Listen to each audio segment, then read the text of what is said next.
command, Foundry 42, come in. The thing that excites me most about Squadron 42 is the chance to create a cinematic and immersive playing experience that hasn't been seen before. A brand new game right from the start. There's a lot of people out there, chomping at the bit, and it's going to be, it's going to be a huge game. It's really a chance with the technology going PC only to really deliver something spectacular.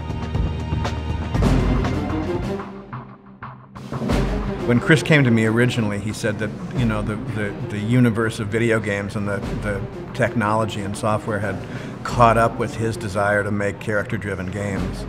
There's a subtlety of movies, there's an emotion that you try to get across in moments and characters that I think I didn't appreciate until I was really sort of immersing myself making films, and so I really want to try and bring a lot of that back into specifically Squadron 42. Sort of my first task when I came on board was, all the kind of basic framework for what would go on to become the sort of beginning of the lore.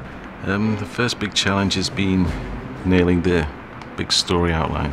To create a strong framework for the story for Squadron 42 that's going to drive the game along, and also working with all the various offices that are around the world.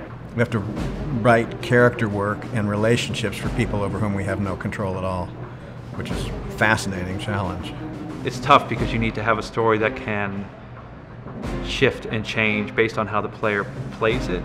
So I think that in previous incarnations of games, a lot of the branches had to do with whether you won or lost a battle. Now they have to do with how you treat a wingman, or what kind of moral decision you make in a particular situation. The great thing about being able to sit in a room with the guys from Manchester and Chris and talk about the stories, we get to lock it down. We get to kind of look at this and go, all right, here's what we're working with. Let's build off that. Yeah. Made some good progress this week. I think we've pretty much nailed it now.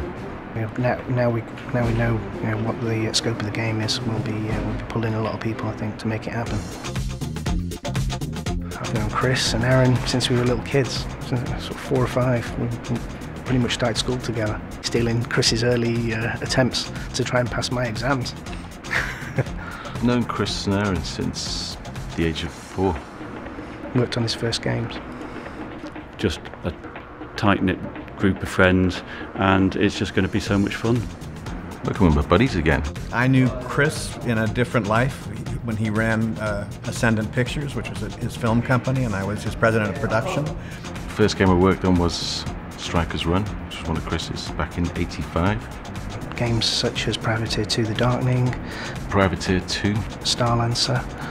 Then it was Starlancer. Then I had a fun 3 years on Mace Griffin Bounty Hunter. I'm working for Warner Brothers on Lego, on various Lego titles, Lego Star Wars. And with Chris's company, we did Outlander, and we did Lucky Number 11, and we did Lord of War. And when this came together, he asked me to join the Squadron 42 team as a consultant to help lock a story down, because he wants a more cinematic, more character-driven story than is common in games. It's not something you do very often, and starting a new company up as well to do the game.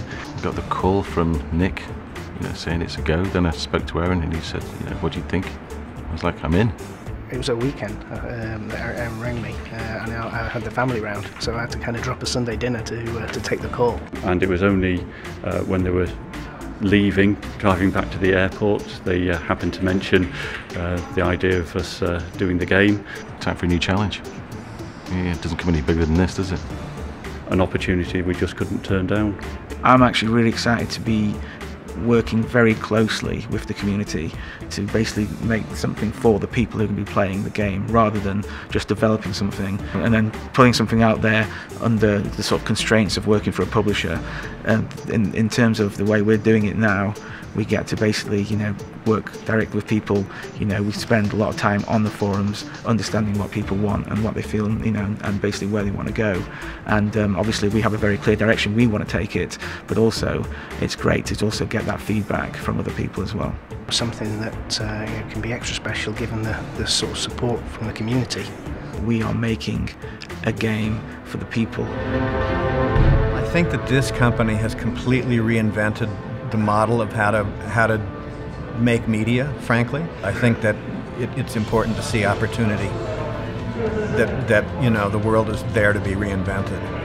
We're working very hard to make sure that the story and the immersion and what we bring on Squadron 42 is going to really create a fantastic introduction to Star Citizen. So I'm really kind of looking forward to advancing that level of sort of cinematic engagement that I did with Wing Commander with Squadron 42, and so, you know, as far as I'm concerned, Squadron 42 is going to be what I would be making a next-gen Wing Commander of, all by itself. So it should be, just by itself, as good as any $60 retail AAA console game, and then you're going to have all the Star Citizen universe on top of it. So and I won't be satisfied with anything short of that. Because it's so important that this Squadron 42 will lead the players into the persistent universe, and we want to make sure that that first glimpse of the universe absolutely blows people away.